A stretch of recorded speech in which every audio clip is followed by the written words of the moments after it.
Most people don't know what a dead man's trigger is. And even fewer need one. Commander? Yes. We're going? A dead man's trigger is a safety valve. For reasons of security, a person prepares a recourse of such severe action that if harmed, they will release a cache of damaging evidence against those enemies.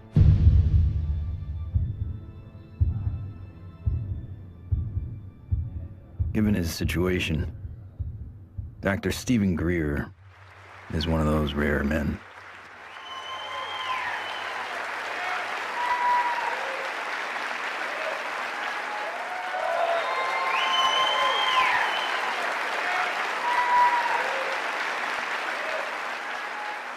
Why would he need one? He's not the first person to push the disclosure of a corrupt military-industrial agenda.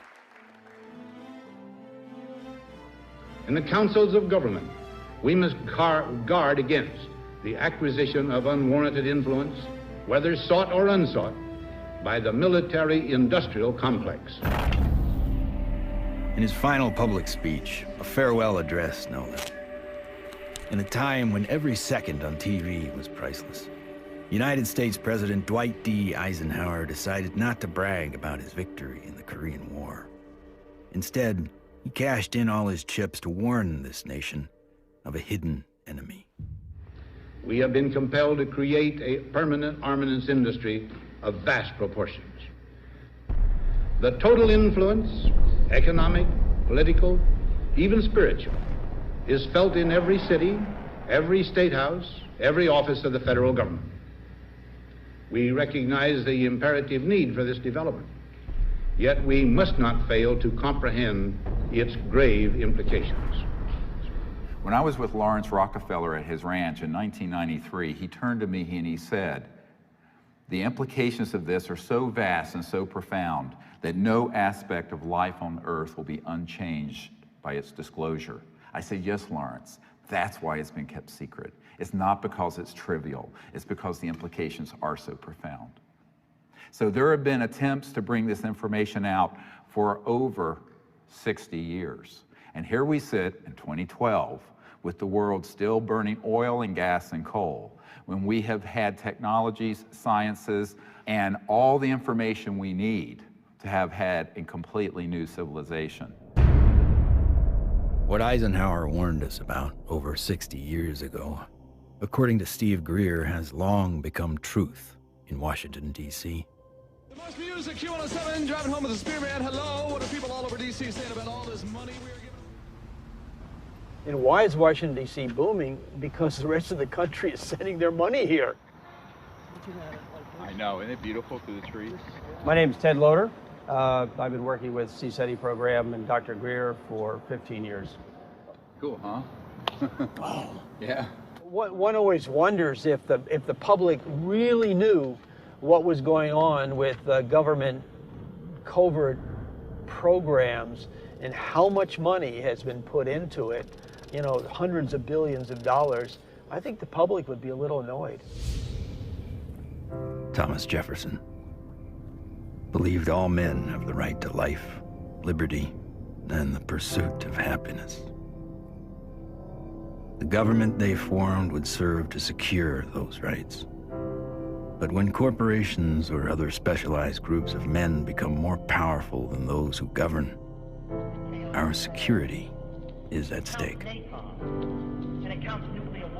Thomas Jefferson wrote about unchecked power of the corporation being a threat to the democracy and the banks. You see, the U.S. Federal Reserve Bank issues every dollar bill, yet it is not run by the U.S. government or any elected official. It is owned by a private banking cartel. But here I find the chairman of the Federal Reserve, who's in charge of the dollar, in charge of the money, in charge of what the money supply is going to be. The middle class is being wiped out, and nobody's understanding that it has to do with the value of money. Prices are going up. So how are you able to defend this policy of deliberate depreciation of our money? A lot of it depends on what happens to the price of oil.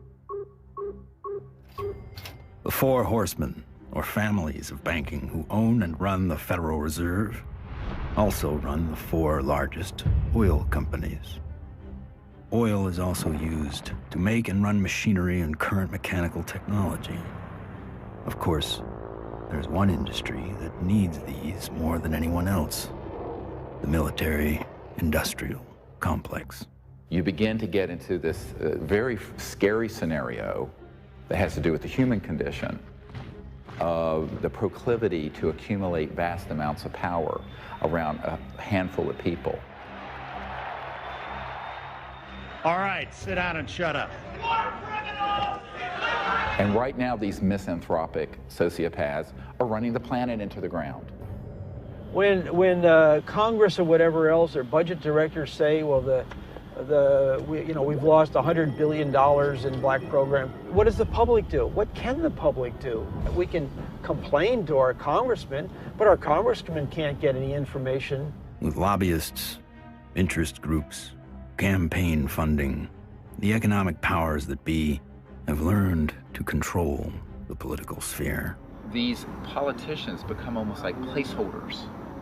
And they don't realize that until they get into the White House or into the Senate Intelligence Committee.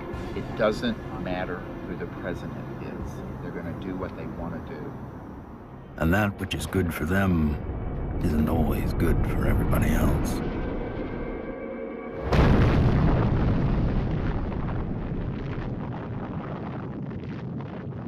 From 1945 to 1998, 2,053 nuclear bombs exploded on this planet. The United States detonated over half of them. Now I am become death, the destroyer of worlds. When the first nuclear bomb was exploded in Trinity, Robert Oppenheimer, one of the founding fathers of the nuclear age, said, "We have done this before."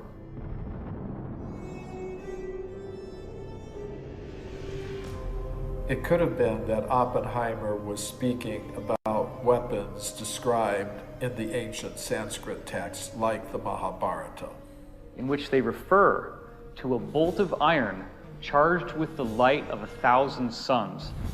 This bolt of iron was hurled in anger and led to an explosive event which is very graphically described in this religious scripture, specifically showing all the key indications of radiation sickness and the various problems with nuclear weaponry that we've come to expect. When we started detonating thermonuclear weapons, atomic weapons, and developing these sort of destructive technologies, the civilizations that have been watching this planet for millennia said, oh my God, these people are going way off the reservation. They are now an existential threat to themselves, but also to other planets, potentially. All over the world, we see very conclusive evidence that ancient people were in contact with extraterrestrial life. The Japanese said that their civilization was given to them by a people they called the Dogu, who came from what they described as Anemono Torebune, which translates as bird boat universe, meaning flying boats from the universe. The ancient Sanskrit writings in India have elaborate descriptions of vimanas, or flying craft. These texts are thousands of years old. They predate any conception that we have of spacecraft or aircraft. But evidence is not just found in ancient texts. It is also captured in our ancestors' art, as if it was plainly obvious that ET vehicles appeared in ancient skies.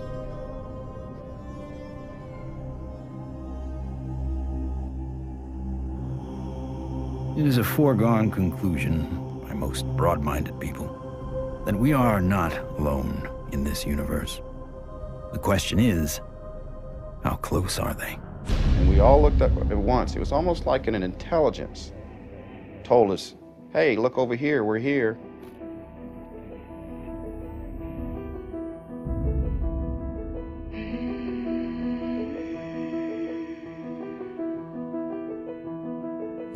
I saw 3 red lights in a triangle almost directly overhead.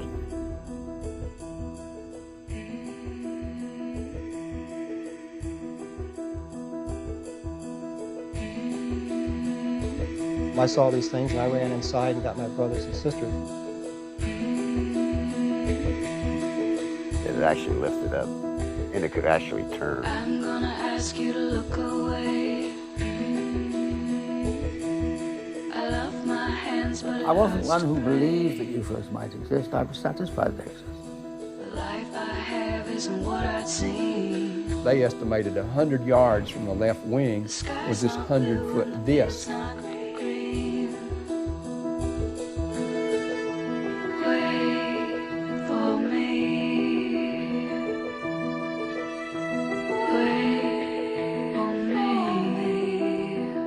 A lot of the astronauts are told to keep it quiet, and they're good Americans too. They develop the film from the moon, everything that's done by NASA.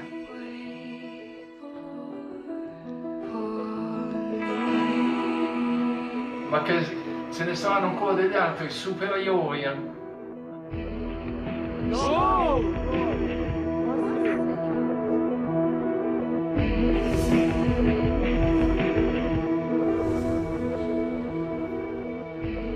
There's so much evidence out there that even if less than 1% is true, that would be enough to collapse the current paradigm and change the whole planet.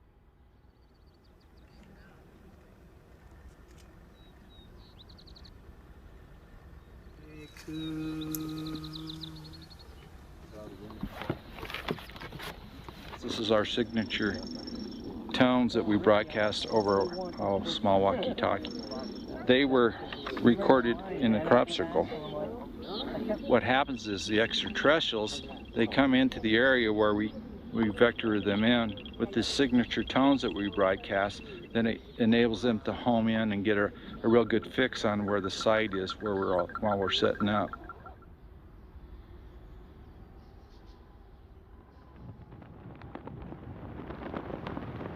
The whole concepts of the crossing point of light, the physics of consciousness, and interstellar communication all were developed on a kind of a vision quest we did here in 95 or 96. Astronomer J. Allen Hynek developed a scale to identify the types of human ET encounters. From his original 3 categories, a 4th, more controversial, has been added, CE4. Even more controversial, Stephen Greer added a 5th kind of encounter, CE5, human-initiated contact. So, how is this done?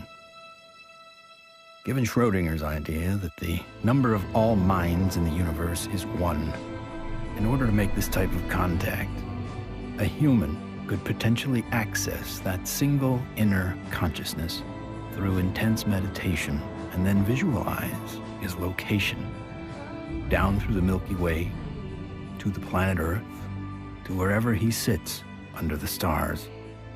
In theory, then, any extraterrestrial passing by would be able to hear the broadcast and know exactly where to go, if they choose to do so. It's interesting how many people have never been out in a place like this where they can see the whole Milky Way galaxy.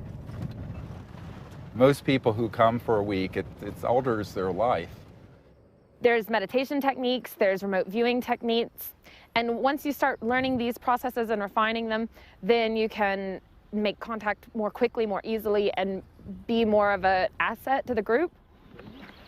Checking to be sure that there's no source from anyone else, so that when we do start having electromagnetic signals through this, we know that it's a legitimate source. My name's Emery Smith. I've been with CSETI for approximately 3 years. Getting the baseline reading from us. My duties consist of a couple things. I am Dr. Greer's head security detail. I also and they're a photographer. I operate anywhere from 2 to 6 cameras at one time. Yeah, that's our craft. It was over the mountains in this direction. Many of the craft that are coming in are transdimensional, and the way I understand it, not visible to the human eye. And that's where this new technology, night vision, that's where that's coming into play. And with the advent of new technology that's out there, it becomes easier and easier for us to capture these beings and these celestial objects on film. After you do the night vision, it has that green hue, of course. And after a while, when you get back to real life, you're thinking, why isn't everything green? This can't be reality. I want to show an early one from Gulf Breeze from 1992. We went down there, and one of the fun things that happened is that I had about 40, 50 people. Let's go out on the beach. And we didn't have good cameras then, but you'll get the feeling of how exciting it was. Have all these people, and 1, and then 2, and then 3, and then 4 ET craft materialize right in the sky. There it goes. 1, 2, 3. And look, there's 4. There's 4. There's 4. We have a confirmed CE5. Holy damn hot shit. Dog. Thank you. All right. So the point, the point is, it's fun.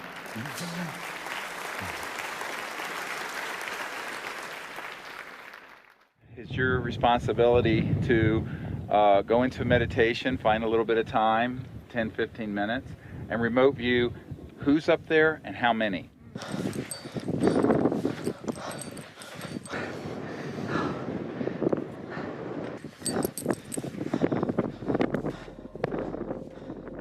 I can attest to the fact that real phenomenon happens here.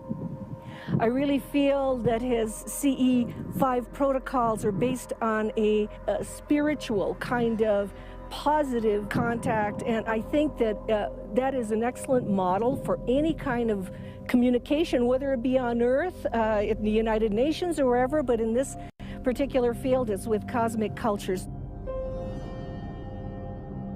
And we use consciousness, meditation, visualization, remote viewing, certain tones, and we do it in a group when we can, or even as individuals. It's just been this series of unbelievable events that are amplified by our meditation. It enforces this communication between us and the ETs, and it's so interactive.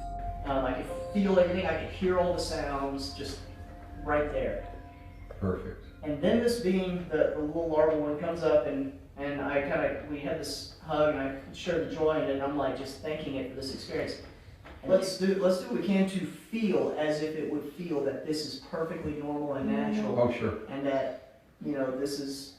Relax and get in that flow consciousness, exactly. So I was jarred by our group getting tripped out and in that kind of, I was startled by some of the ways that our group was being, and I was going, and then there was moments where I was like, wow, I can only imagine how a visitor might feel. The ETs pick up on your intentions, and if you're really out there just to learn and really want to communicate with these extraterrestrials, well, it's going to happen. Avahanam Narayanam Padma Bhavam Vashishtam Shaktim Chatat Putra Parasharam Cha Yasam Shukam Golda Padam Mahantam Govinda Yogindra Matashashisham. And we ask these extraterrestrial civilizations to join us as they begin to learn of us, to help us, and to understand us, even as we endeavor to understand them and welcome them here to this beautiful planet. Namaste. Oh my gosh, another beautiful, stunning, absolutely stunning. Not an airplane.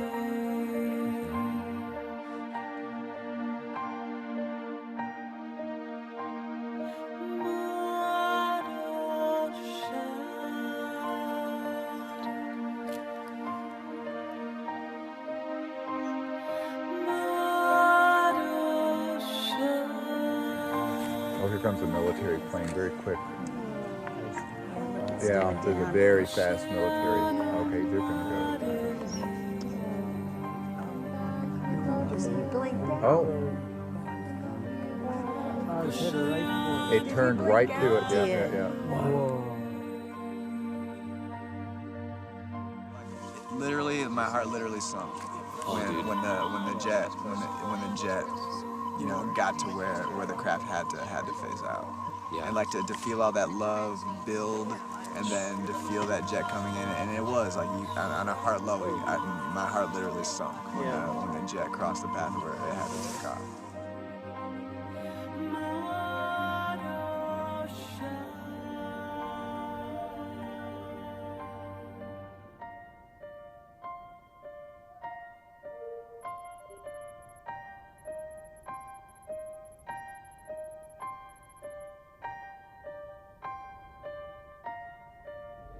So in the camera, that's what you got. You got like this light traveling, and you can see it's not like a satellite where it's got like a path. It's got like a, you know, like a movement. Yeah, and then it's gone. When I was 17, I injured myself. I got so infected. And at the time, because I was very poor and I didn't have any health care, I just laid there and I got sicker and sicker and sicker, and I had a near-death experience. I found myself out in deep space, and it was this experience of complete oneness with the cosmos, not just with Earth and life on Earth, but with the stars and the infinity of creation. It certainly altered the course of what I would end up doing, because I then learned meditation. I actually became very aware of the power of the mind. This experience helped guide the direction of his life. Though Greer went on to earn a medical degree and raise a family, he continued to study consciousness and contact. And decades later, it seems he would be the doctor called upon first to examine the very unusual body. This came to us in the last couple of years, and there's a man who runs an institute in another country that I cannot talk about. But he came into possession of a little creature. It is humanoid. It does not look human. We have acquired an EBE, an extraterrestrial biological entity. We're flying over to Europe soon to take some tissue samples and do some DNA testing. This was found in the Atacama desert. We don't know how it came about. Here's the great view of the face and cheekbone, very complex. Now there is a fracture here, and behind this right ear is caved in, and that's how this ET being was killed. We have the best scientists in the US from Stanford that are going to be doing the testing itself to see what this really is, and also to rule out what it's not.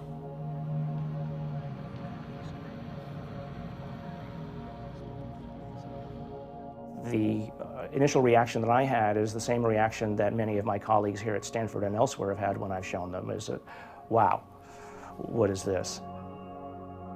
The question is important enough in at least two ways. The primary reason is that there's a lot of claims about specimens and claims about aliens. And of course, there's a lot of ridicule associated with that. So one of the best things that we should be doing, of course, then is bringing the best scientific techniques to bear. The techniques are available, the techniques are cheap, the answers are nearly absolute, so let's do it. And it's so exciting because it's not just... In setting up for this, I'm going to be giving Steve not only the tubes that this should be going into, but I'm also going to be sending across the microscope that I feel they should be using to do the analysis with. Before we even get started with some of the analysis, I think it's going to be important to rule out some of the obvious critiques that could come up. And one of those critiques is that this is a syndrome or a mutation. This is a bone dysplasia. And luckily, here at Stanford, we happen to have literally the world's expert, the man who wrote the book on bone dysplasias and syndromes, a gentleman by the name of Dr. Ralph Lockman, who has kindly agreed to look at the specimen, both the pictures as well as the CT scans and the X-rays, to help determine whether or not it's anything that he's ever seen before. I think that a dozen or even 15 years ago, answering the question of what is this would really not have been possible because the kinds of technologies were not available as are available today. But really the DNA tells the story. And because we have the computational techniques, that allows us to determine in very short order whether in fact this is human. So this will be basically an absolute level of proof as to what this actually is.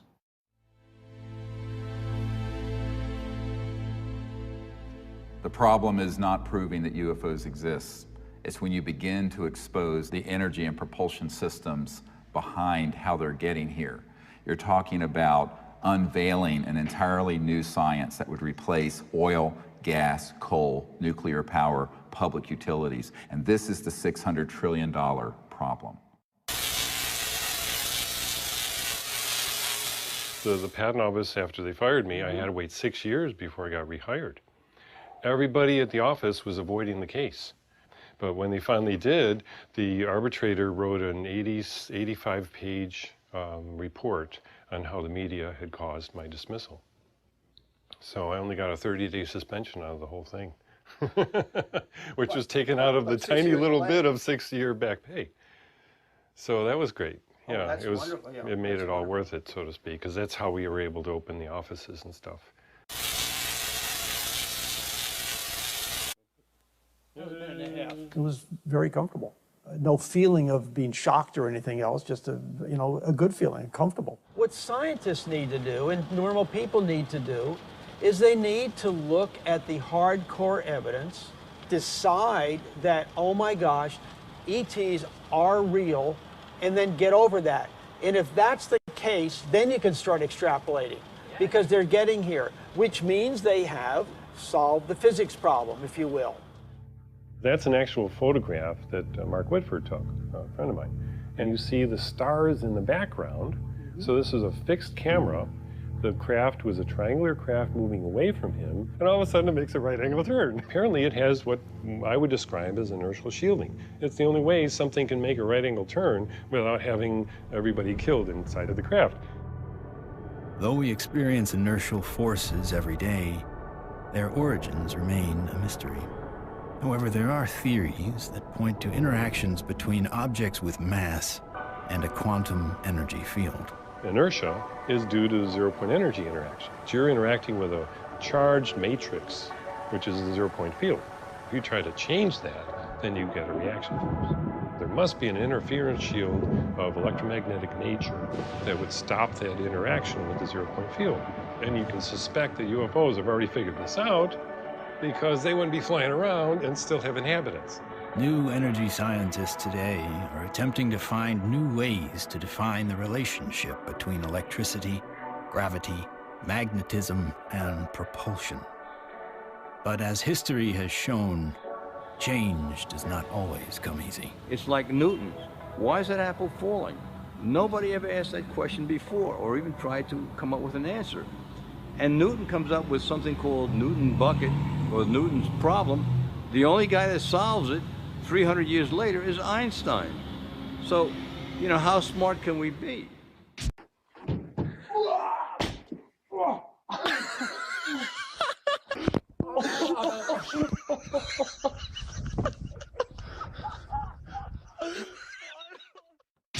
If you look at everything normal within the conventional wisdom, you're not going to learn anything new.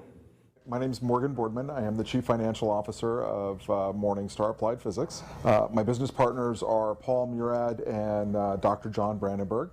What we're doing, like I said earlier, is we're using a magnetic field that's rotating about the axis with the hope of generating a magnetic vortex. In essence, we are trying to start a civilian advanced research projects agency.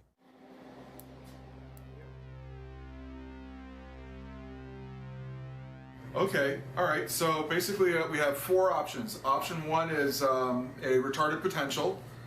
Option 2 is a lagging image, right? Yeah. Option 3 is pointing vector as a motive for propulsion, or how that may be what's happening, right? Yeah. And that's actually taking angular momentum and changing it into linear momentum if it's working the way we want it to, right? Yeah. Okay. And then the fourth one is that we are somehow either generating and or absorbing gravity waves. You got it. Do we accept Einstein's viewpoint that thou shalt not go faster than the speed of light? If you look at a black hole, the comment is the gravity is so strong that nothing leaves.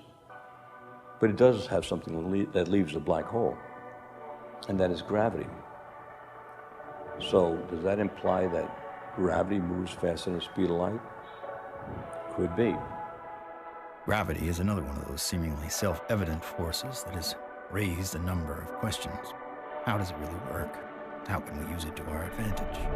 In the mid-1920s, T. Townsend Brown discovered that electric charge and gravitational mass are coupled, and that by building devices that harness these interactive forces, we could create advanced propulsion.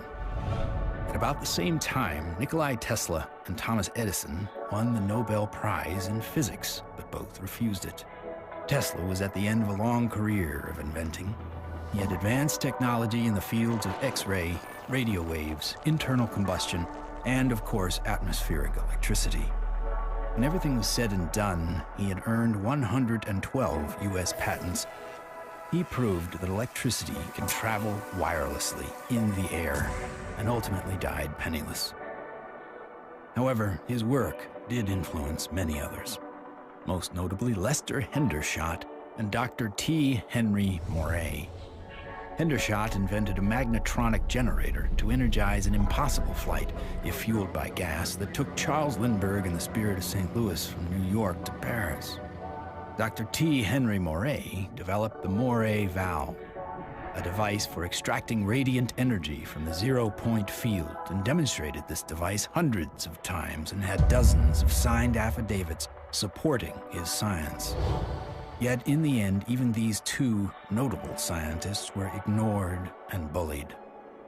Dr. Moray's device was hammered down and broken into pieces by a competitor, and before he could finish reconstruction, he passed away of natural causes. Hendershot fled to Mexico to continue work, but was found dead at 61 years of age, attributed to suicide. There's all kinds of skullduggery that happened there. I don't think T. Henry Moray ever got a decent chance to ever do anything with that. There is absolutely no question that T. Henry Moray had a system that produced about 50 kilowatts out of a 55-pound box. The conventional electrodynamics model does not allow this to happen. In other words, it doesn't allow you to extract excess energy from the vacuum and use that to power your loads. It costs just as much to restore it as was used to destroy it. So we got to put in more than we can ever get out in a load with such a squirrely circuit. And that's the only kind of circuit we've used in power systems since day one. We're still building them. We're still making power systems that deliberately kill them. So we pay the power company to have a giant wrestling match inside his generator and lose. In the 1950s, there were some very provocative articles saying that, oh, electrogravitics is the best thing since sliced bread, how all the aviation companies are now backing electrogravitics, they're all doing experiments on it. Well, within a couple of years, there was no news at all. Once they figured out that they could really control gravity, 1954, it all went black. Do you think the boys in the black projects have solved that problem? Because it sure sounds like it from what the witnesses have told me. I wouldn't know. I wouldn't know. Sorry, but I can't even think about it. I see so many things in my life, it's just hard to say. A local inventor has discovered a way, hear this, to use water to run your car. What Stan shared with me was interesting. In order to run this engine off of water, we've also had to learn the ability to adjust the burn rate of hydrogen to co-equal the fossil fuels. So he applies for a patent, and then he gets a call from actually a visitation by two guys from the Pentagon. The Pentagon flew a lieutenant colonel in last week to look at Meyer's invention. There's talk of possibly using it in the Star Wars defense program and to run Army tanks. But he asked that this become a public patent so that the civilians could benefit from it. And he indicated that if we don't do that, overseas people will. In 1996, Meyer was sued by his investors, who claimed the device was not revolutionary, despite verification of the unique voltage intensifier circuit by the U.S. Patent Office. Meyer was brought to trial, but key evidence was not allowed. His oral testimony was not even recorded due to an audio recorder malfunction, and the judge recessed early for vacation. Later, Meyer made an appeal, but was denied. He was found guilty of fraud and ordered to repay his investors, putting an immediate dent on the idea of funding new technology. On March 20th, 1998, Stanley joined his brother and 2 NATO officials for a dinner meeting. Stan took a sip of cranberry juice, grabbed his neck, ran out of the restaurant, and fell to the ground, saying, "They poisoned me." He fell down after eating at a restaurant nearby where he lived, fell down the parking lot, said, "I've been poisoned," collapsed. And that's on the police report? Yeah. The police report confirms his words. The cause of death was written to be an aneurysm, though he left behind just enough materials for others to piece together his process. The full secrets of his device died with him.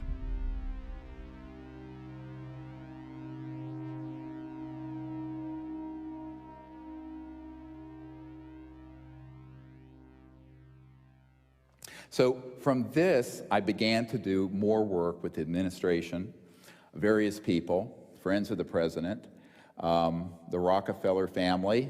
Lawrence was the white hat in that crowd who wanted us to bring this information out, actually hosted us at the Rockefeller Ranch in the Tetons. And one night he pulled me out on the deck and he said, "Well, you know, we really need you to do this." I said, "Lawrence, you're old, you're rich, and you're Rockefeller. What do you want me to do? I'm just a country doctor banging around in an ER in North Carolina." He says, "No, we want you to do this." I went, "Okay."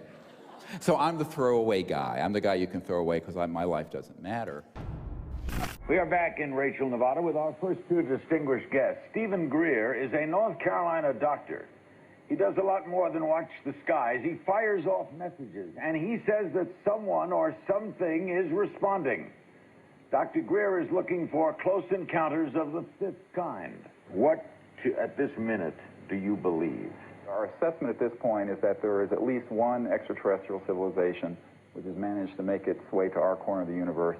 And number 2, that there's no evidence at all that they have hostile intentions towards this planet. And number 3, that the priority at this point must be trying to establish some sort of a liaison to them, some sort of a diplomatic liaison to them, and that's what we're working on. Is there a continued cover-up? Yes.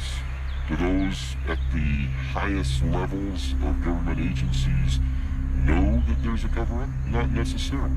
Officer X, a high-ranking military veteran, joined forces with Dr. Greer in order to use his military and government influence to gain access to high-level officials. I was able to arrange for a CSETI briefing to the then Vice Director for Intelligence for the Joint Staff, Admiral Tom Wilson, the same person who had been at Atlantic Command with me.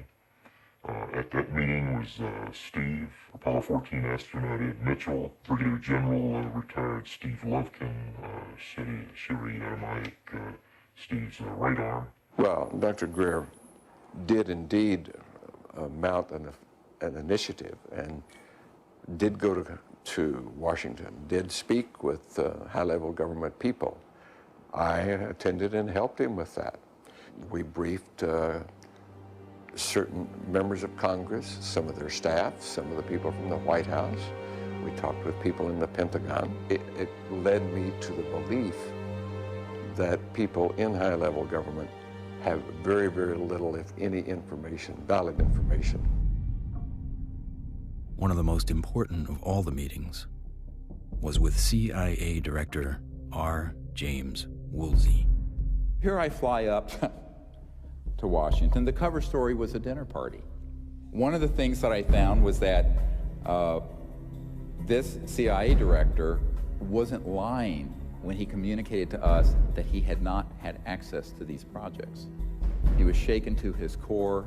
We met for not 20 minutes, almost 3 hours. And by the end of it, I handed him, my hands were shaking, I handed him this document, and it was a position paper recommending executive orders and the things the Clinton administration and he needed to do to get control of this mess. And he looked at it, and he looked at me. He says, yes, he says, but how do we disclose that which we have no access to? And I almost wept. I went, what? Dr. Greer approached many D.C. officials in an attempt to gain an audience. One of the people who took him seriously was former CIA Director Bill Colby. If there's truth in it, there can be a danger in that situation. We've seen that happen in other cases. I said, you have to consider the possibility of some danger to not only your reputation, but to your person. I mean, people do react rather violently to some kinds of charges, or particularly if they're true.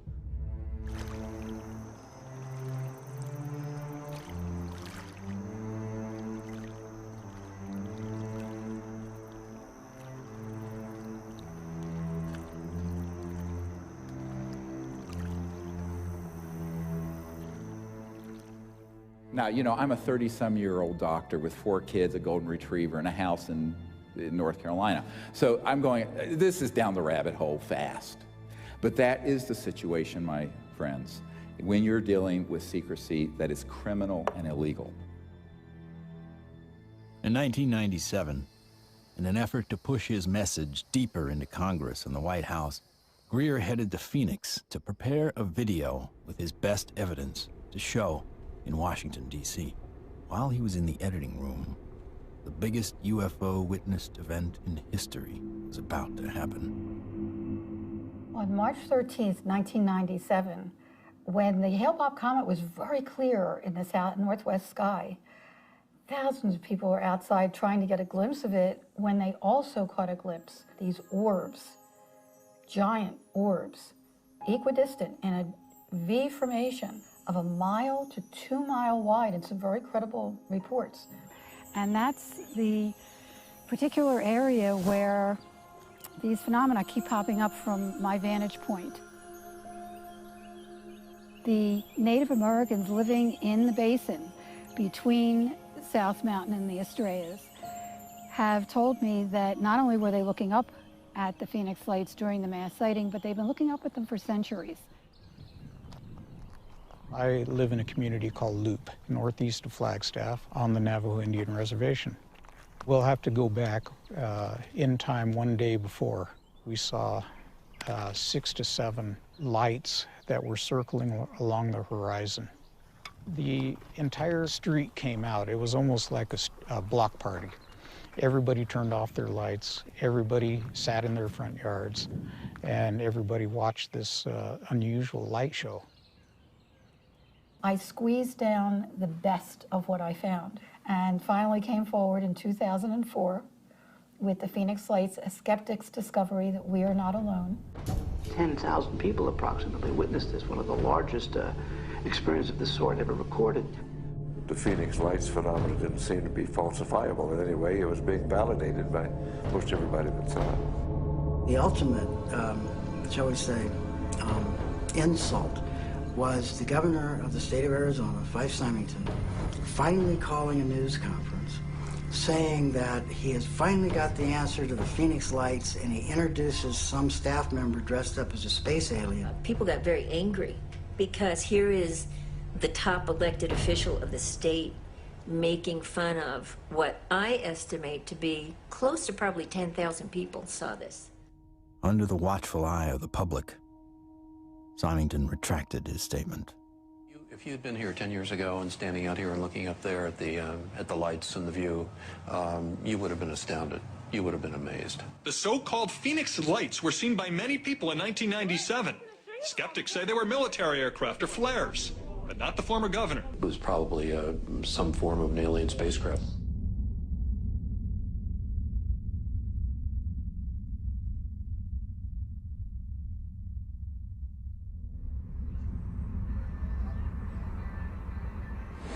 On our way to Barcelona, Barcelona to retrieve the evidence. Dr. Bravo. Hi, Dave. Are you ready for the trip? I'm ready for the trip. I'm so excited. We're going to do some very wonderful work, and I can't wait to get the results. Upon arriving in Spain to look at the being for the very first time, I was kind of skeptical. It was definitely a game changer for my thought process to actually see it in person than to see it on film. The first thing we had to do was go to the radiology lab because we needed x-rays and CAT scans before we did anything. Porque esto es, ya se lo comenté que era un poco difícil de hacer. Es, ¿okay? The best we can get. Lo mejor que pueda pasar. Porque evidentemente no se puede manipular para nada. No. The head radiologist at the center saw the being and was quite impressed. And the first thing she said was, "Wow, that looks like an alien." That's really okay. This is fabulous. This was pretty good for you. Yeah. Okay, that's good.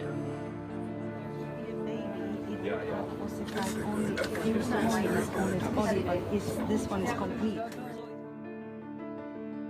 When the CAT scan images started coming up on the computer, it was just profound. And I saw inside the bone, and I saw, organs and lung material, brain material. I knew that this was not a hoax, it was not fake, that this was actually some sort of living creature. Right, well, if somebody made it, they have a future in microsurgery because they were smart enough then to put in these millimeter-wide bone holes where the arteries go in to feed the bone marrow.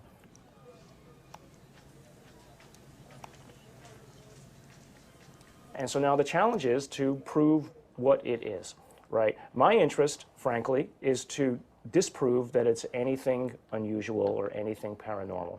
I would like to prove that this is human. I would like to prove that this is just an interesting mutation, but obviously if you leave your mind open, or I should say if you leave your mind closed to alternatives, you'll never see what those alternatives might actually be. In every situation with scientists, your reputation's at stake. I have every expectation that even doing this is going to lead to some ribbing from some of my colleagues, right? But I think that that's perfectly acceptable because at the end of the day, who's going to validate these things? If someone isn't willing to step forward and do it right, then you're going to have it sitting out there forever, hanging in limbo, right? I mean, if you let other people and their opinions stop you from believing what you know to be true, then all you're doing is stopping the possibility of progress. Anytime anybody tries to study this subject seriously, we're subject to ridicule. I'm a full professor at a relatively major university, and I'm certain that my colleagues at the university laugh at me and hoot and holler behind my back when they hear that I have an interest in studying unidentified flying objects. There's really a subtle kind of suppression at play here. You don't worry about what the CEO of Enron thinks about what you say. You worry about what your friends think. You worry about what your parents would think if you posted whatever you care about on Facebook or something. We take the risk to appear to be a crackpot. There may be people who are going to be threatened by that for any number of reasons. My feeling was that I was involved in a lot of strange activities, so I tried to say to myself, let's not look at this with too much exposure and mention it because there's a question of credibility. This should be the subject of rigorous scientific investigation and not the subject of rubbishing by tabloid newspapers. MUFON is the Mutual UFO Network, and it was founded in 1969 by Walt Andrus. And our mission statement is the scientific study of UFOs for the benefit of humanity. MUFON is the world's largest UFO investigative organization. We have approximately 3,000 members worldwide. Approximately 500 of those have their PhDs. These are people who really would like to delve deep into the UFO phenomenon and try to figure out not only what it is, but how it's happening.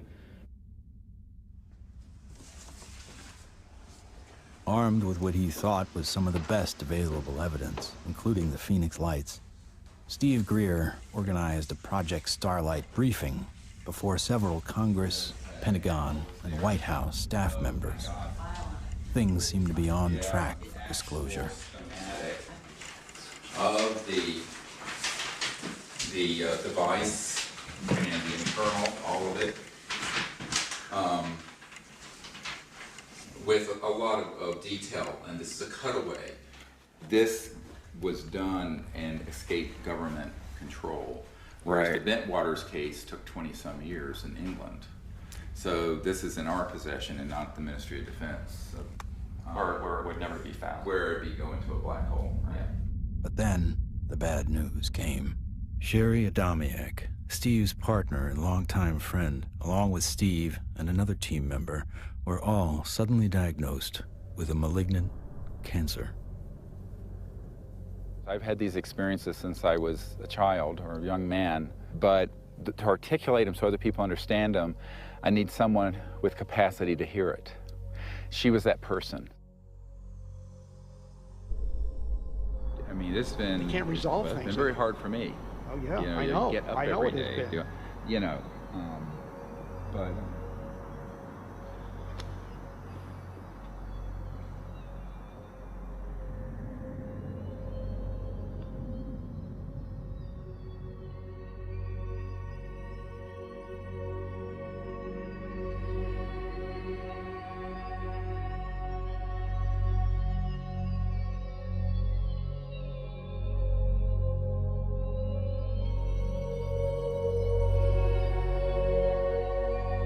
One of the last places she wanted to come was here.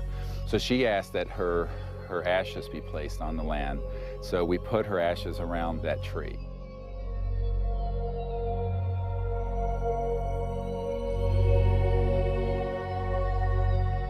I don't take anything for granted, frankly, and so each time that I do a presentation or lead a group, I think this may be the last time.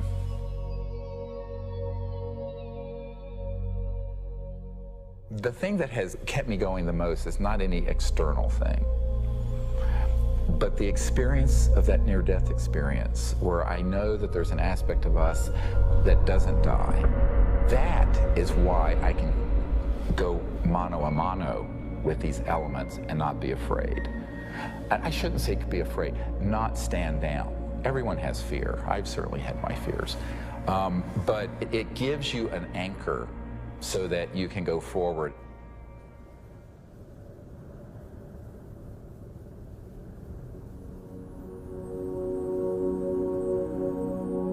More than ever, Dr. Greer understood what he had always sensed. It was not the power of a cosmic field or quantum vacuum that would propel us into a new world. It was the mind. This really is the opening to an entirely new science of consciousness. You can maybe think of consciousness as a television set. On the TV screen, you see pictures and sounds and so forth. And if you tried to find out where that was coming from and you looked inside the television, you're not going to find it. It's not there. The signal is in the radio waves around it, invisible to us, that's being interpreted by the television as pictures and sounds. So this is very much like the state of how we understand the mind and consciousness. Dr. John at Princeton proved that putting your awareness on a device that was a random number generator would affect it. So you have this random number generator and it's producing 50-50 ones and zeros. And then you introduce a person into the picture and you tell them, try to affect it with their mind. Think more ones or more zeros. You measure that, and sure enough what they found was that there are more ones or more zeros being produced that correlate to that person's intention. So we can see effects being produced forwards and backwards in time, which is really strange. Distance doesn't seem to matter as much. You can get the same strength of effects if you're right in front of the REG or if you're on the other side of the planet. Consciousness is a non-local field, and it isn't limited to your brain waves and body. Dr. John once had the opportunity to ask the Dalai Lama if he thought the random number generators themselves were conscious. And the Dalai Lama thought about it, and his reply was that if you think they're conscious, then they're conscious. Just like consciousness can have positive effects on the zeitgeist or ether, it can also work the other way. Unfortunately, when you start to deal with inventors who have anomalous results that seem to be over unity, paranoia seems to accompany that process. And John Searle's famous for having a circular magnetic device that has both energy and propulsion built into one unit. And the electric company felt that this guy was stealing money, took him to court, went to jail, his house caught fire, and all of his property and all of his designs burned. The concept of freedom, this sort of idea of people having the liberty to pursue happiness and to pursue abundance, this has been completely, in a sense, turned upside down. We actually reprinted a report on the military involvement of the Department of Energy. And it's so extensive, it's the major operation that goes on there. There have been over 5,000 patents that have been sequestered by the national security state, taken out of the public domain. Many of them deal with energy technologies. It's a policy that the military seems to feel is necessary for national security. However, at this point, we often wonder, 50 years after World War II and the Cold War, whether such sequestering is necessary. Suppression of new technology would be an obvious plague on the idea and strength of a free market system. Yet, it still seems to happen right in front of our eyes. And this is a huge controversy, one of the largest, maybe most intense controversies in the history of science. There's nothing worse, I found, than suggesting to academic physicists in particular, and academics in general, that they are not only wrong, but disastrously wrong, catastrophically wrong.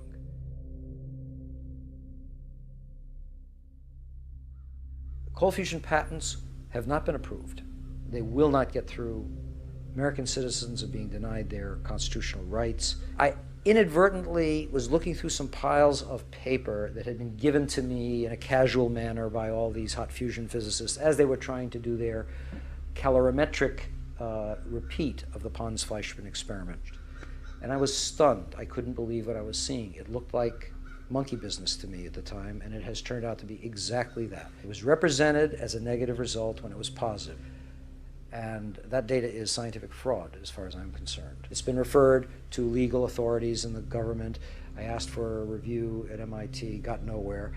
If this type of manipulation had occurred in any legitimate research area, such as cancer research, AIDS research, global warming research, anything that's accepted as reasonable to be researching, the people would lose their jobs, they wouldn't be in science. And yet, these people today, their data is used today, to year 2000, and all before, to reject patents.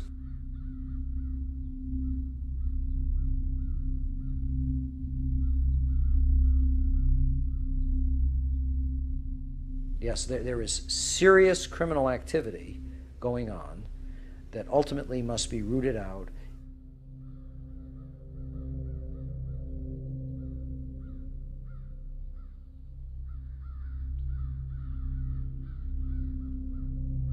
It became very clear to me that, you know, you kind of had a tiger by the tail here, and that this was serious.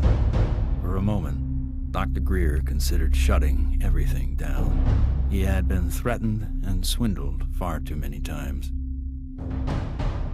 Sherry was gone. He had no office, no staff, no money.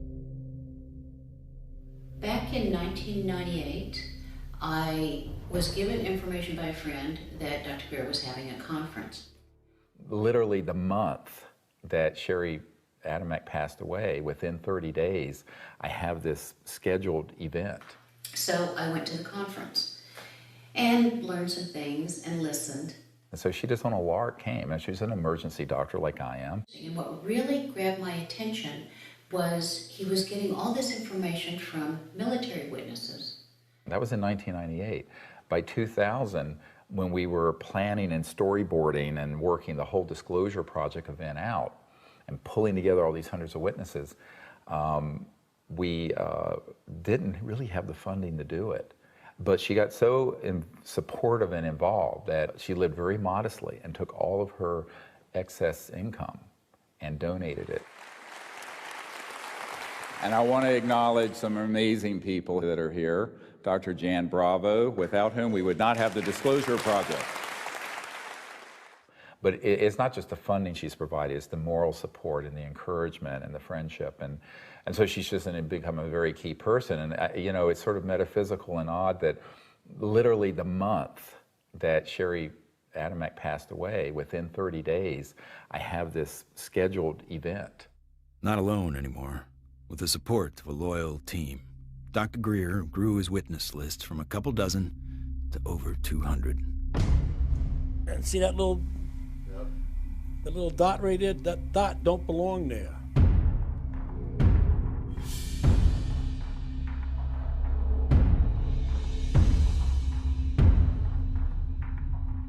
I said, I'm one of those, what you would call the high government official in the FAA. I was the division chief. There was only 3 or 4 down from the admiral. I was awarded the Air Force Guided Missile Insignia. I was the first photographic officer in the Air Force to get they called it the missile badge. So I forgot who it was it called, but he says, we got a problem here. What's the problem? He says, well, it's that UFO.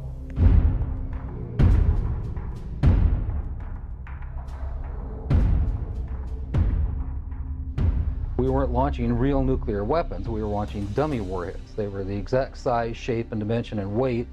And we were looking down southwest, and the missile popped up through the fog. It was just beautiful. And I hollered, there it is. And our guys on our M45 tracking mount with 180-inch lenses on it got it. We sent the film back down to Vandenberg.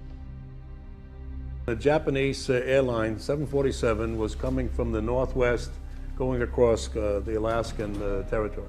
He called and asked the controller if the controller had any traffic at his altitude.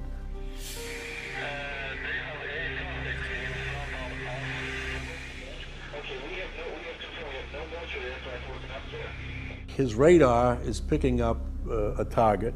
He sees this target with his eye, and the target, the way he described it,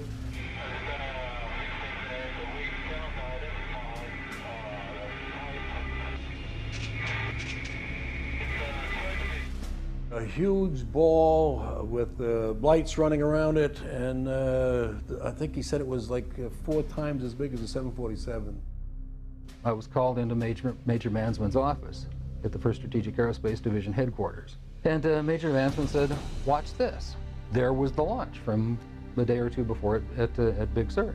We watched that stage burn out, we watched the 2nd stage burn out, we watched the 3rd stage burn out, and it's going like this. And into the frame came something else. It flew into the frame like this, and it shot a beam of light at the warhead, fires another beam of light, goes around like this, we're going like this, fires another beam of light, goes down like this, fires another beam of light, and then flies out the way it came in. And the warhead tumbles out of space. They brought in 3 people from the FBI, 3 people from the CIA, and 3 people from Reagan's scientific study team, and I don't know who the rest of the people were. When they got done, they actually swore all these other guys into that this never took place. Who said that? Who was saying? This was one of the guys from the CIA. Now, I saw that. I don't give a goddamn what anybody else says about it. I saw that on film. Phil Klass can kiss my ass. He wasn't there. I was. He said this is the first time they ever had 30 minutes of radar data on a UFO. He said, you are never to speak of this again. As far as you're concerned, this never happened. So I said, yes, sir, and walked out, and that was the last I talked about it for 18 years.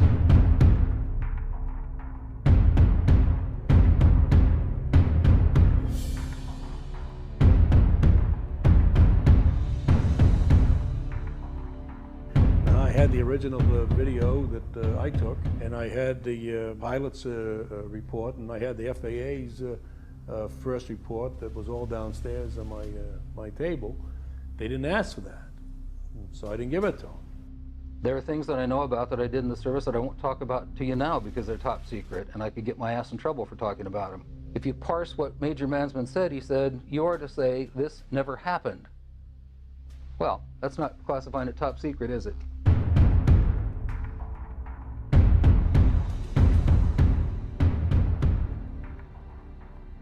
And I was a part of a United States Air Force cover-up for 18 years. But who do you tell that you were involved in a UFO incident without them looking at you like you ain't wrapped too tight? What we photographed up there affected me for the rest of my life and made a huge impact on my understanding of the universe and of governmental manipulation of our minds.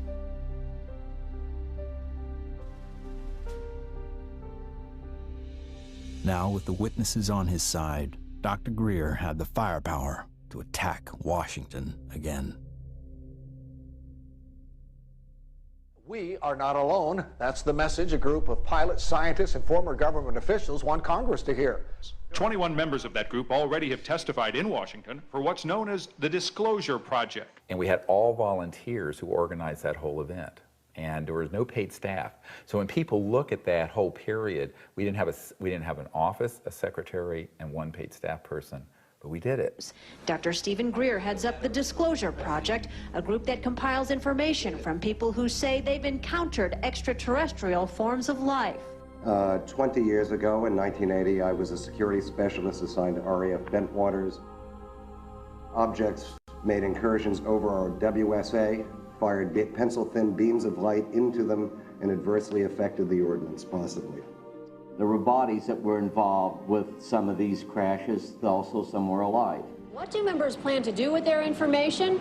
They hope Congress and President Bush take notice. We are asking for the U.S. Congress and for President Bush to move towards an official inquiry and disclosure on this subject. Those that don't want to believe you will never believe you anyway, so it doesn't matter. It doesn't change the truth. A spokesperson for the Senate Science, Technology, and Space Committee says no congressional hearings are planned right now. Elaine Quijano, CNN Headline News. I stand before you today in my almighty God, and I tell you this. If Congress calls me in and says, will you testify in detail what you know, I stand here today prepared and ready to do just that. Governments must never lie to the people. Thank you.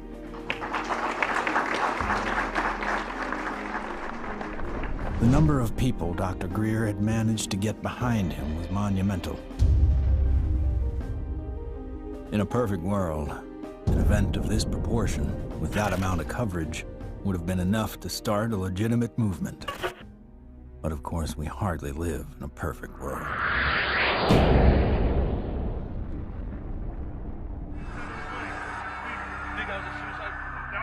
Yeah, don't say it. It's on, you know it, right? I don't know, guy. Everything's fucked up. 9/11 became the mother of all news stories and completely changed the game for everyone. Fear, panic, and strife were imprinted in the public consciousness. To what end? Not to go after Al-Qaeda, but rather to invade the sovereign nation of Iraq. Given such a drastically overt misstep on the part of a U.S. government led by an oil family, the question on some people's minds is whether or not this disaster was exploited, or worse, engineered. The Gulf of Tonkin in the Vietnam War, Chiang Kai-shek in the Korean War. False flag operations are nothing new. However, according to some, the ultimate card to play might be yet to come. How do you grow the trillion-dollar military-industrial complex that Eisenhower warned about into a $2 or $3 trillion program? You got to have a bigger enemy out there. Von Braun's purpose in life during the last years of his life, his dying years, was to educate the public and decision makers about space-based weapons. First, the Russians were the enemy against whom we're going to build space-based weapons. Then terrorists would be identified, and that was soon to follow. In 1977, I was at a meeting in Fairchild Industries, and in that room were a lot of charts on the walls with enemies, identified enemies, names that people had never heard of, names like Saddam Hussein and Gaddafi. But we were talking then about terrorists, the potential terrorists. No one had ever talked about this before. And they continued the conversation about how they were going to antagonize these enemies, and that at some point there was going to be a war in the Gulf. According to these theorists, after the military-industrial complex had its war against terrorism, the next enemy that Dr. von Braun identified on Earth would be third world country fanatics. But with no more enemies left, the people would soon be taught to look to space. The next enemy was asteroids. Now at this point, he kind of chuckled the first time he said it. Asteroids, against asteroids, we're going to build space-based weapons. So it was funny then. And the funniest one of all was against what he called aliens, extraterrestrials. That would be the final card. And over and over and over, during the 4 years that I knew him and was giving his speeches for him, he would bring up that last card. And remember, Carol, all of it is a lie. 99% of all the information out in the public on this subject is well-crafted disinformation designed to scare people to support the next phase in global warfare. And this kind of corruption is why the only things that are being made on this subject are things that redound to paranoia and fear in the military-industrial complex. I occasionally think how quickly our differences worldwide would vanish if we were facing an alien threat from outside this world. I don't think we're moving forward if we trade, factional and ideological war from one ethnic or religious or economic system into an interplanetary conflict, because that's A, not survivable, and B, would be even worse in terms of galvanizing the world around a military structure. That has been the central organizing principle of our society for a few thousand years, actually. It is hard to concretely prove that 9/11 was a false flag attack because the people behind it are so good at covering their tracks, especially with the compliance of the mainstream media. If you had trillions of dollars, you'd be pretty good at it too. The adversary is closer to home. It's the Pentagon bureaucracy. According to some estimates, we cannot track $2.3 trillion in transactions. $2.3 trillion in transactions. According to the Comptroller General of the United States, there are serious financial management problems at the Pentagon. Fiscal year 1999, 2.3 trillion missing. Fiscal year 2000, 1.1 trillion missing. And DOD is the #1 reason why the government can't balance its checkbook. I would like for you to respond to the questions that I've put to you today. I've forgotten what the second question was.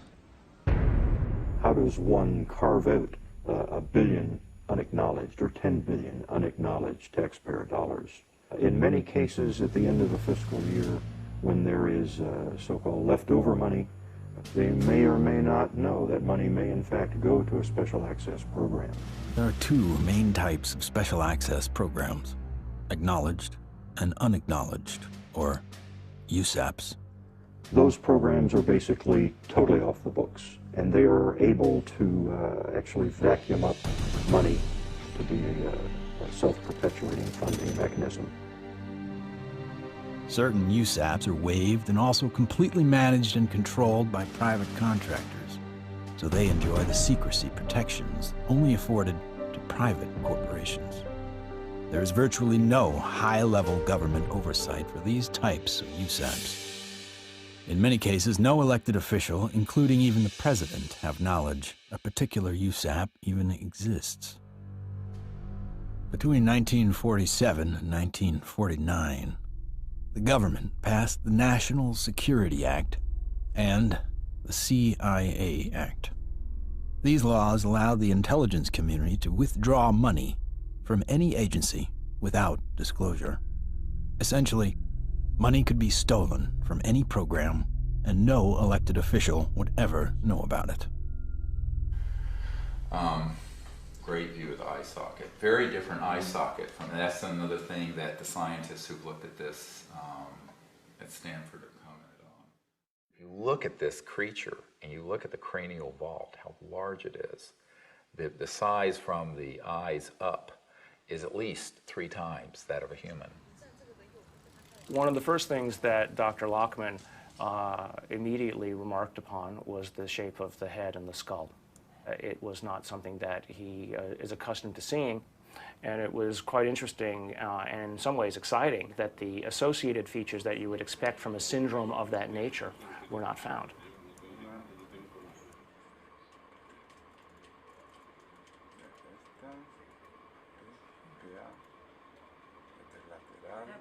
This specimen does not fall under any known, to me, class of disorders or syndromes. In many respects, the proportions of the spine and extremities are normal.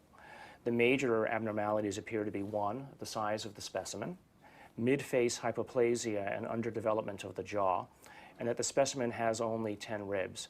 Humans normally have 12, rarely 11. One of the most remarkable aspects of this is when we came down to study the actual bone density. One of the features of fetuses that a specialist looks at is the so-called growth plates of the epiphyseal joint, say, of the knees. The shock, I think, and the surprise was, and the absolute certainty that Dr. Lockman had was that this specimen is between the age of 6 to 8 years old. The shock was that this specimen was clearly not fetal. How do you explain how something 6 inches tall survived to any length of time that would allow for it to survive 100 or 1,000 years ago?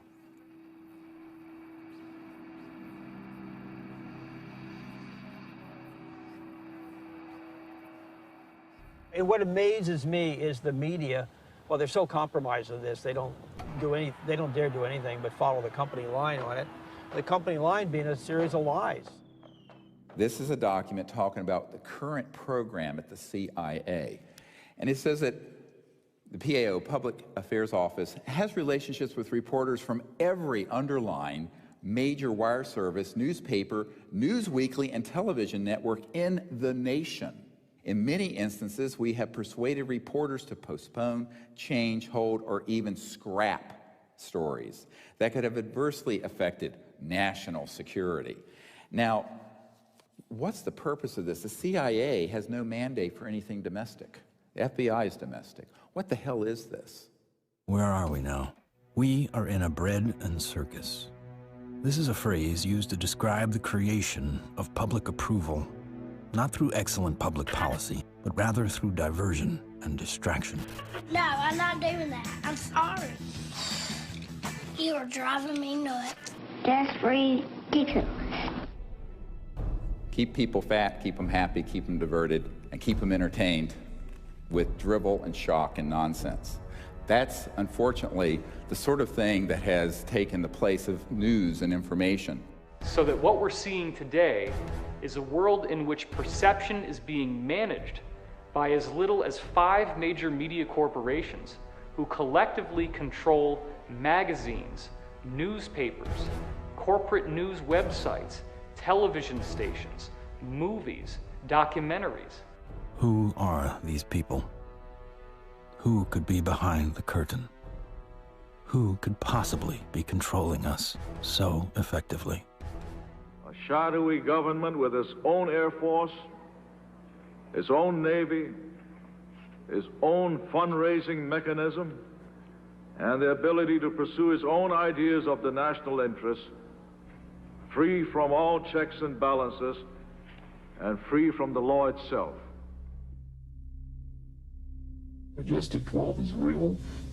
Notorious MJ12, which is no longer called MJ12. I'm trying to find out the new name. Basically, it's an oversight group intermingled with the National Security Council and the National Security Planning Group. They have full control. They have no congressional oversight whatsoever. They answer to nobody.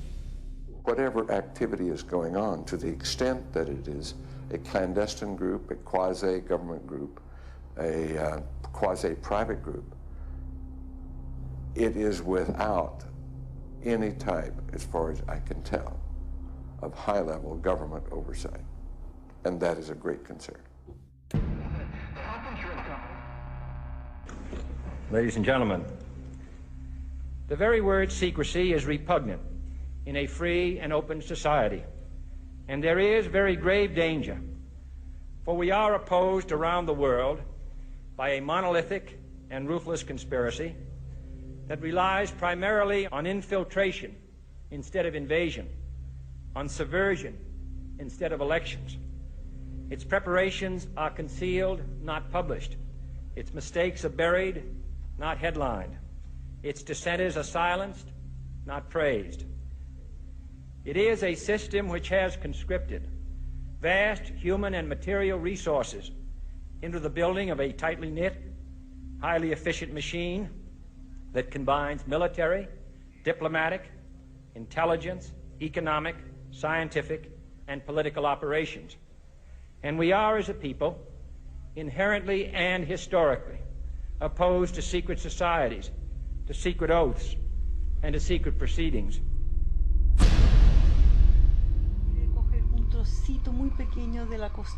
It's got too much tissue on it. They actually want a piece of the bone from at least like a 0.5 of a millimeter in. Como medio milímetro de... We took material from inside the cranium, also 2 clippings of the anterior front ribs of this being. And we were able to see under the dissecting microscope that in fact it did have bone marrow in them, so that meant there should be some good genetic material in there. It was really nerve-wracking. Imagine, 2 big guys here trying to operate on this 13-centimeter long beam. But we did it.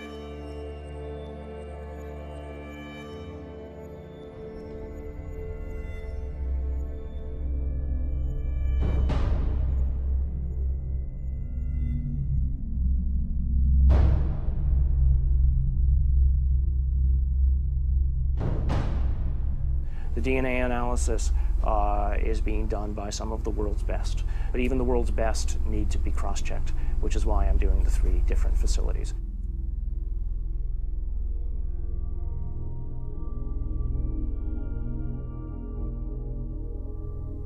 So I actually ran 4 samples. I ran a sample of my own blood. It was a very small amount, just 100 microliters. I ran 2 blanks, things that just had water in them, because that would be essentially a contamination control. And then, of course, the sample itself.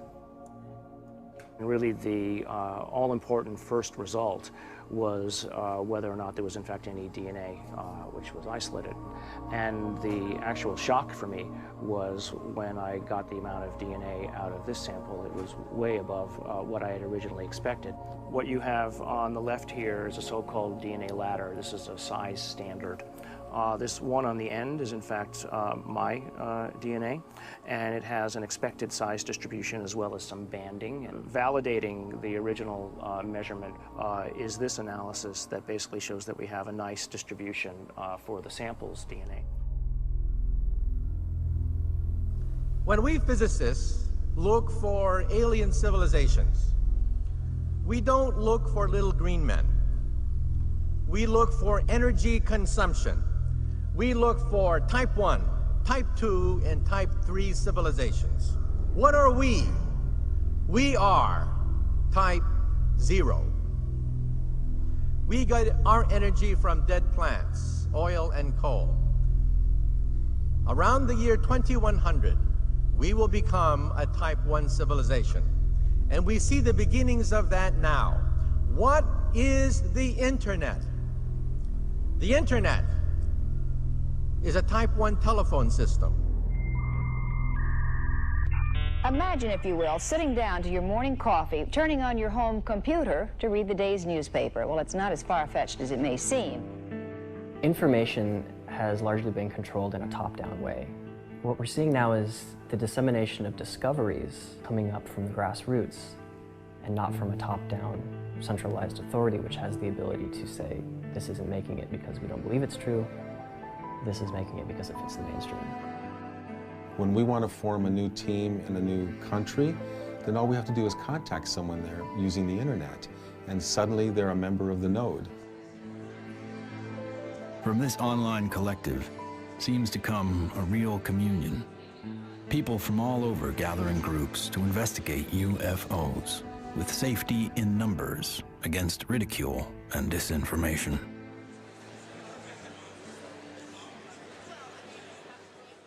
What we found in the past is we had a lot of anecdotal stories, but we didn't have a whole lot of data. With the advent of computers, personal computers, and the internet, we've been able to collect the data and analyze it through some 200 plus data points to allow us to be able to compare cases and to see exactly what's happening and what the trends are. Nick Pope is our guest. He made this information public. He's also the former head of the Ministry of Defense's UFO project. So if anybody knows, we think it's you, Nick.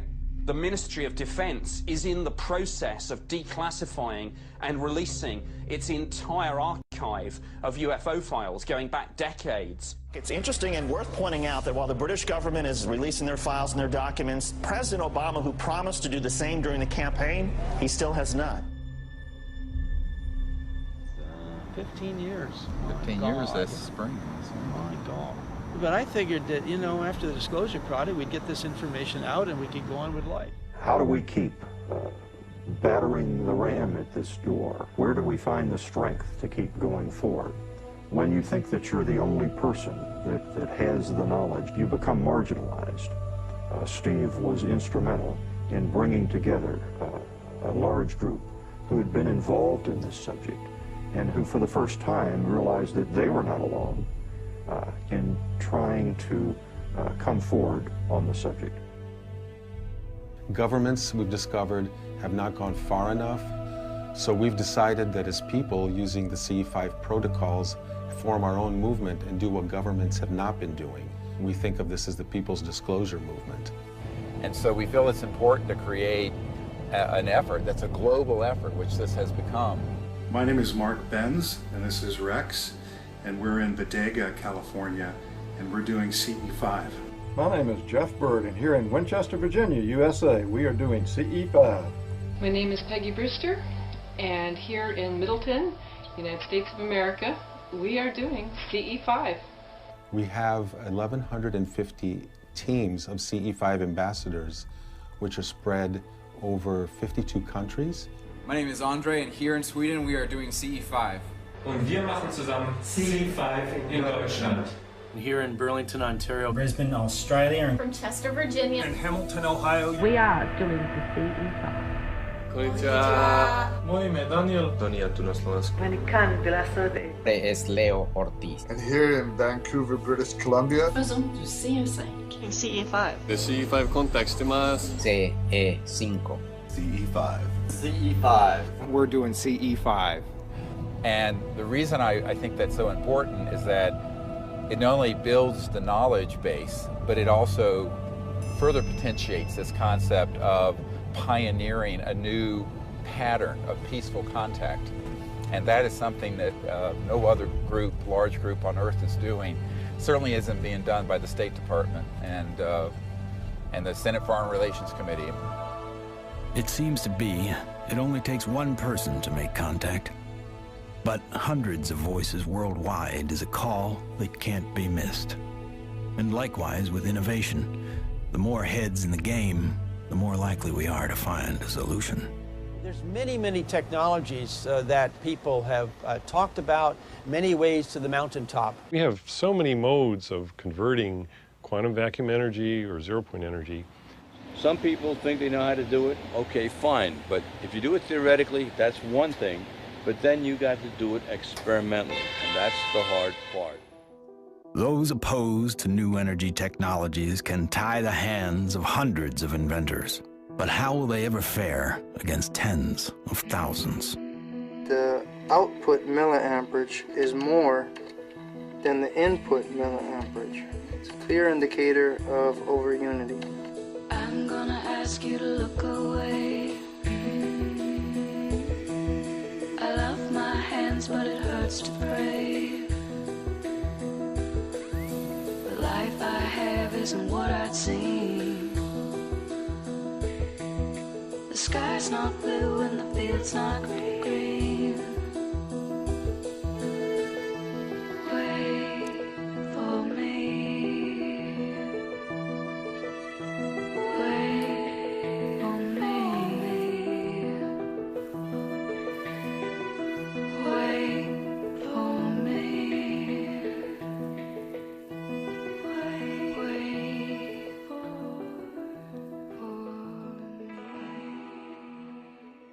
When you oscillate or vibrate magnetic fields, there's an effect in the gravity field.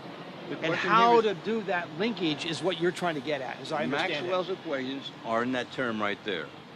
And what happens is if you're going to have a gravitational effect, it's going to happen over there.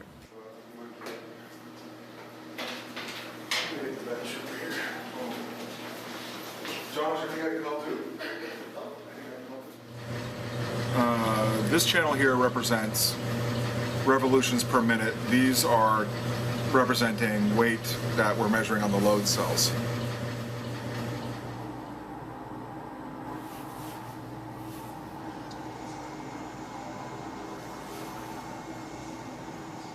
Full steam ahead.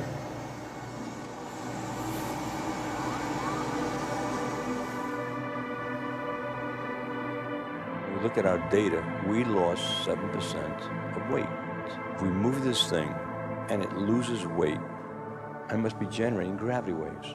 Though the device maintains its shape and size in terms of dimension, it is losing mass. That's a possibility. If it is losing mass, then certainly it would also be affecting time in a very localized manner.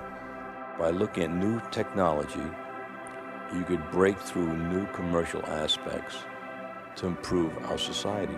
We should be looking for a disruptive breakthrough in this technology within the next 10 years. We're on the brink of developing any number of potential propulsion systems which would take us out of the solar system. I think we're going to beat NASA to the mark. So I graduated from the UCLA School of Engineering in 1976. I got a flyer from the School of Engineering inviting me to a lecture by Ben Rich. Ben Rich was the director of Lockheed's Skunk Works for 16 years. He oversaw a number of USAPs that were secretly managed at the Skunk Works, including, most notably, the development of the F-117 stealth fighter. Ben shared a slide set of about 40 slides of different things, starting with the U-2 spy plane, going all the way up to the stealth fighter at that time, mentioning that he couldn't talk about the other secret stuff. But when he ended his talk, he had a slide of a black disc zipping off into outer space. And he ended this talk with these words: "We now have the technology to take ET home." So you have to have vision, and you have to have the guts and the courage to go out past the steps and do something of any value, and we have to go past our grasp. And we asked him questions about it. What did you mean when you said we have the technology to take ET home? Ben shared three major things that I think are worthy of research by researchers worldwide at this point in time. The first was we've somehow figured out how to do interstellar travel already. It's known. The second point he made was that there was an error in the equations. My suspicion is it's probably Maxwell's equations for electromagnetic theory. The third thing he said was, how does ESP work? And I was really kind of startled because I didn't know what to say. But I blurted out, I don't know, all points in time and space are connected. And he looked me back in the eye and he said, that's how it works.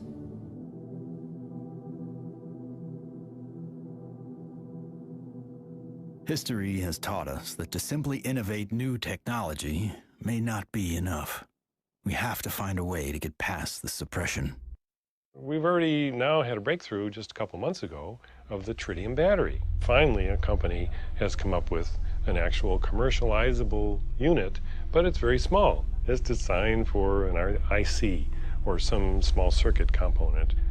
So this is a good sign, because it shows the way to introduce a free energy device is to introduce a small version of it. If you have a revolutionary energy device, it has to be introduced in a way that doesn't look like it's a revolution.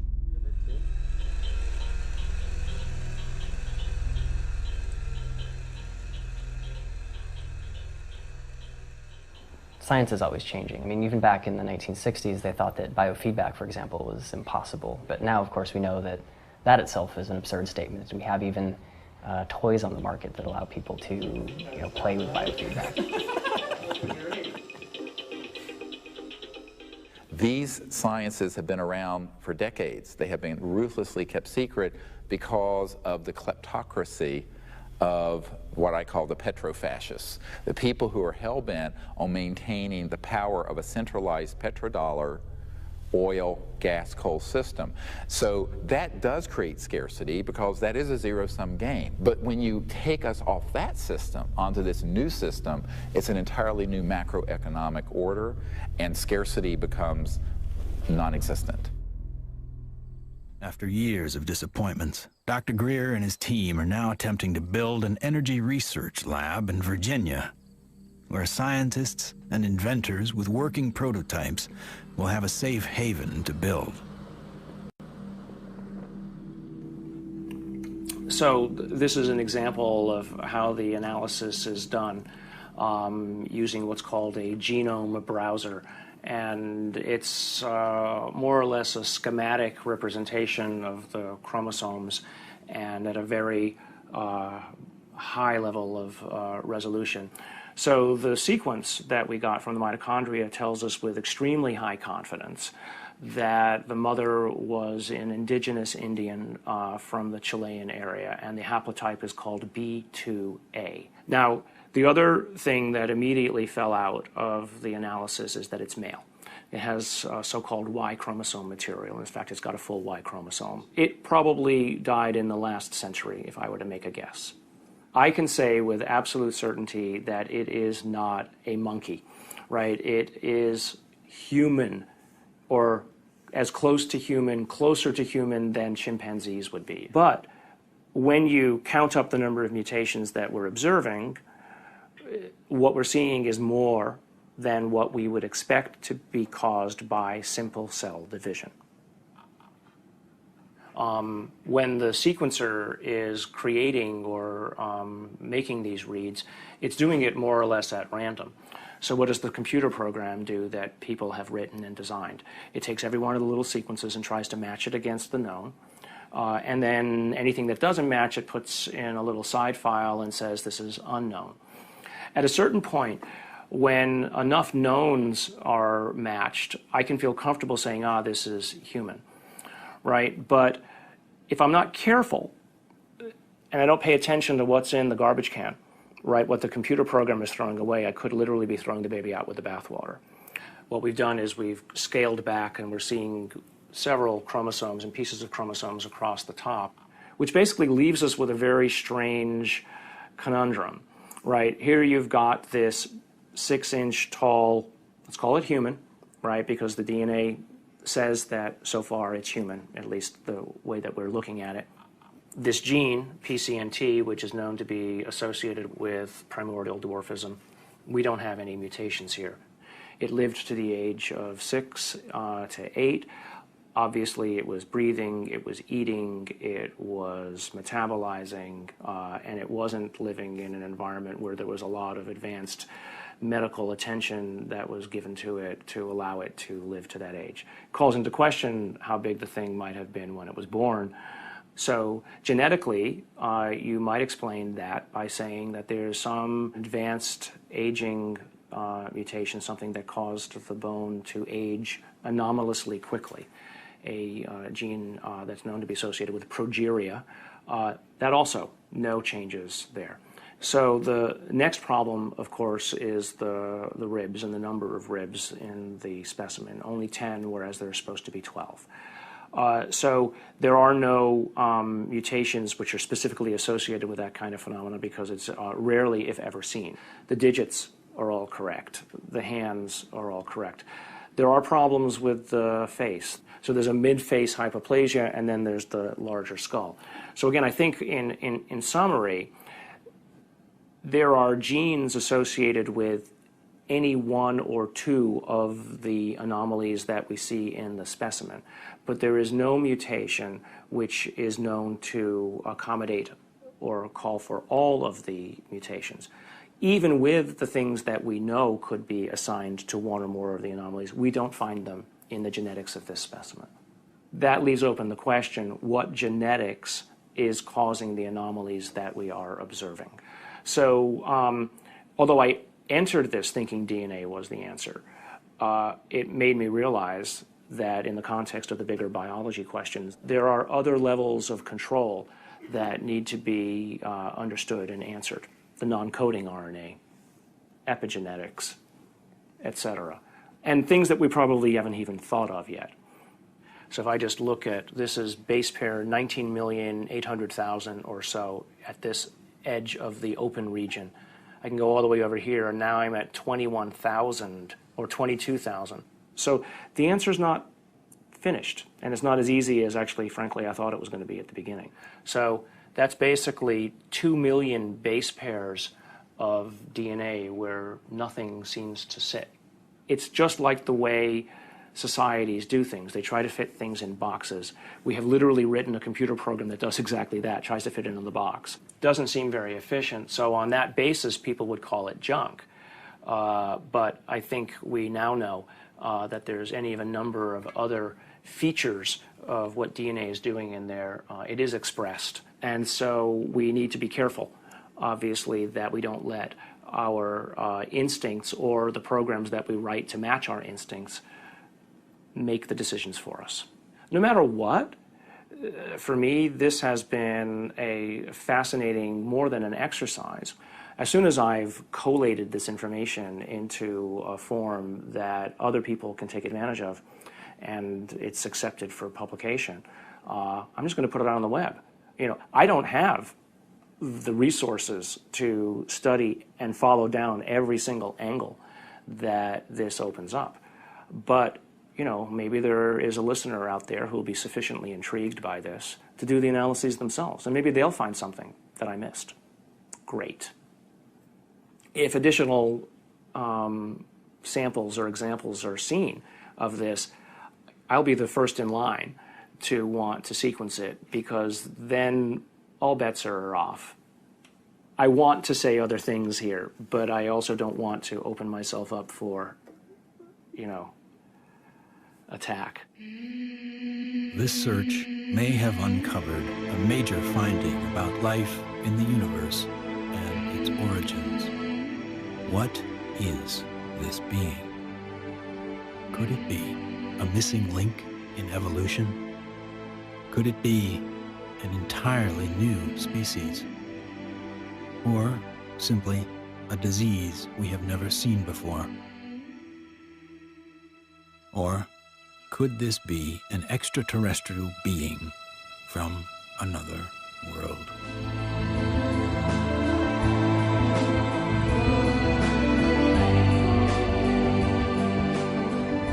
Whatever the case may be, this challenges the boundaries of human scientific knowledge. Dr. Gary Nolan has set a new precedent for scientific investigation and rigor in the realm of the seemingly impossible.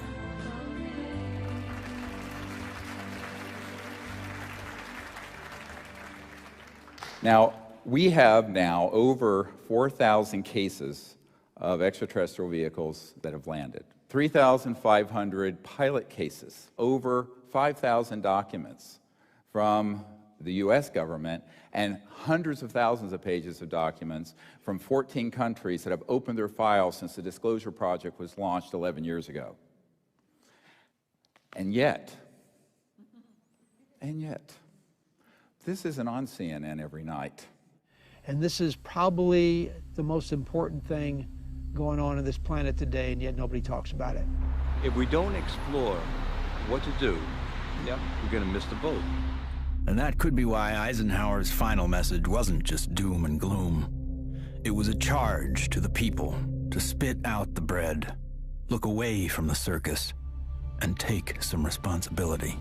Only an alert and knowledgeable citizenry can compel the proper meshing of the huge industrial and military machinery of defense with our peaceful methods and goals.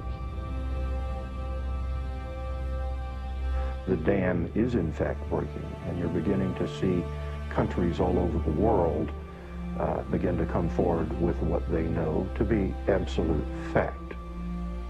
Since 2001, 24 countries have opened their UFO files to the public, including Australia, the UK, Vatican City, Germany, Russia, and Canada. The United States is not yet among them. What we have to do is pave the way for these leaders. Because if the people will lead, the leaders will follow. They'll have to. And it isn't about overthrowing the Pentagon, it's about leaving it behind. My goal when I started this was to make this so that I wasn't important at all in it, that there would be enough people that they go on without me. And that way, it doesn't matter if I drop dead. The future is here already. The technologies are here, contact is happening. And if we come together as a people, what we're going to find is that all of us working together are going to be able to create a world that is amazing.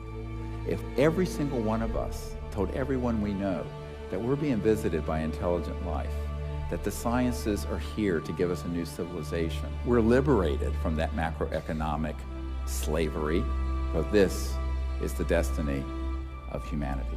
Thank you very much. God bless you all.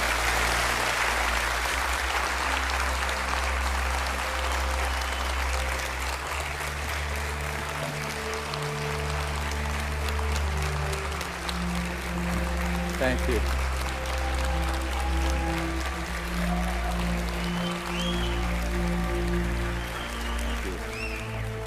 What we've come to learn is this. We are standing at the precipice of a new age.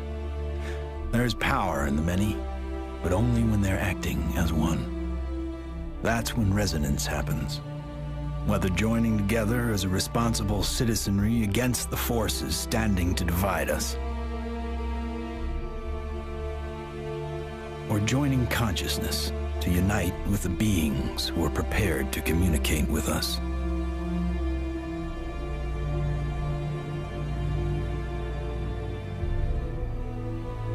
In order to succeed in this endeavor called life, we must come together as one.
Koşaya